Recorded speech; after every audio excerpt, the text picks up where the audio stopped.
damage to a certain parts of the brain involving the connections between the emotional circuitry and the higher thought processes can sometimes leave a person worse off.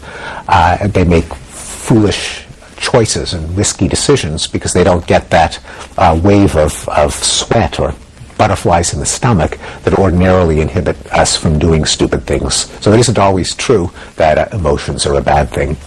People say sometimes that English is a lazy language in that, as you were talking about specific words, taking French, for example, many different actions have very specific terms to them, where in English it may get kind of jumbled into one general thought process. Is that true, or is it just because we don't use the words that are there? No, it isn't true. In French, just to take one example, you have the word faire, which can mean either to make or to do, whereas in English we have two different words for them. Yeah. Inevitably, when you compare languages, you find areas in which one language makes a lot of distinctions and the other one lumps it together in one word, but often cases where the reverse is true. And that in general, when any language has a written form and has accumulated vocabulary and idioms, it'll be very hard to say that one language is more expressive than another. Baltimore, hello. Hello. C-SPAN, thank you especially for in-depth. And Dr. Hofstetter, Dr. Hofstetter, I've got Hofstetter on my mind. Thank you for your generous time here. Listen, I would really be interested in your take on Julian Jaynes.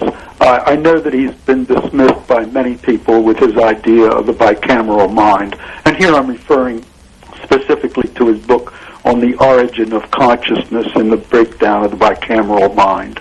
And I know that his idea of the bicameral mind has been pretty much dismissed lately, but I do find that his discussion of metaphor using the Iliad and Ulysses, with the idea that phrenes was once a Greek word for the breath or even the lungs, and has been adapted over time to be a word for fearfulness.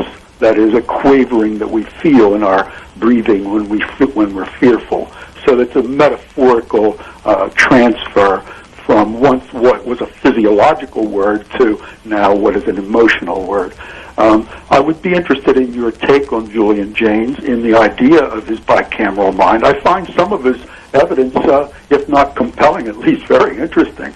And speaking of Hofstadter, I was trying to find the book I have. It was a title of Le Tombeau de some French poet. And he even breaks that down in that Le Tombeau is a play on words in French that could mean the tomb or the words of.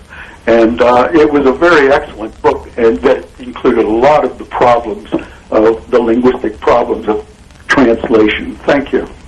Yes, it is a marvelous book by Hofstadter on the perils and complexities and richness and ambiguities of translation. I think that Jaynes certainly went too far in implying that consciousness itself is a recent invention of literate cultures. That's I mean, taken literally, that can't be true. I mean, your dog or your cat is not a robot. It feels pain, it feels hunger. Babies obviously have consciousness before they've acquired any language or have been socialized, although he probably meant consciousness in a much narrower sense than the one that a neuroscientist would use. I think there's a danger in that Jaynes fell into, and that was also one of my disagreements with George Lakoff, of making too much of the metaphorical roots of words. I think they are significant in highlighting similarities that a person is apt to see between something abstract and something concrete. But it doesn't mean that every time someone uses a metaphor, they're actually thinking through to the original image that inspired the metaphor. And so you can't, without having the flesh and blood speaker in front of you to test, to interrogate, to experiment with, just because they use a metaphor doesn't mean that they think metaphorically. And a simple way of showing that is, among us, to look at things like mixed metaphors, where we can't possibly be thinking through the image. Otherwise, we wouldn't say things like the ship of state is sailing up a one-way street, which a politician once said. Or my favorite example that I cite in the book is the defender of Richard Nixon, who said the American press has literally emasculated Nixon, where the use of literal and the metaphor of emasculation, meaning remove the power and dignity from, obviously didn't register at that speaker at that moment. And so if you look back at ancient texts and you look at the metaphors they use, you don't know if it simply occurred to the coiner of the idiom as an effective way of getting that concept across at a stage at which the language didn't have any other way of expressing it, or if they really were so concrete that that image came to mind when they used the metaphor. That would be my principal caveat. We just have a few minutes left. Hopefully we have whetted people's appetites for your work. Just to go through your books one more time, in case people are specifically want to pick out different parts of what we've talked about today, what will they get from the Language Instinct? Everything you always wanted to know about language, except what I wrote about in my other two books on language. Right. So it's a general introduction to how language works, how it's acquired, how it changes. And how the mind works? Everything else about the mind, everything from how we see to how we think to our emotions to our social relationships to humor, art, and philosophy. And words and rules? Seeing the world in a grain of sand, how to understand language through one phenomenon approached through many angles. And the blank slate? The concept of human nature and why it is so politically, morally, and emotionally fraught. And finally, your most recent one, The Stuff of Thought. Language is a window into human nature, what our words reveal about how we think, how we feel, and how we relate to each other socially. If people are looking for more of an introduction into some of the ideas we've talked about in the last 3 hours, is there one of these books that you would recommend they start with?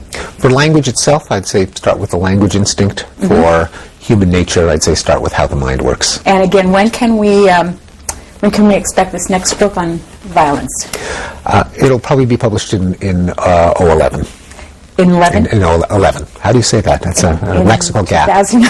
2011. And again, its premise is?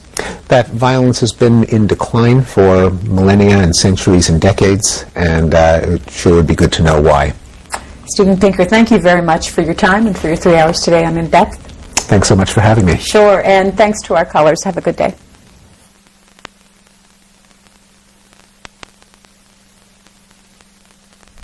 You'll have another chance to see In Depth with author and Harvard University psychology professor Steven Pinker next Saturday at 9 a.m. Eastern.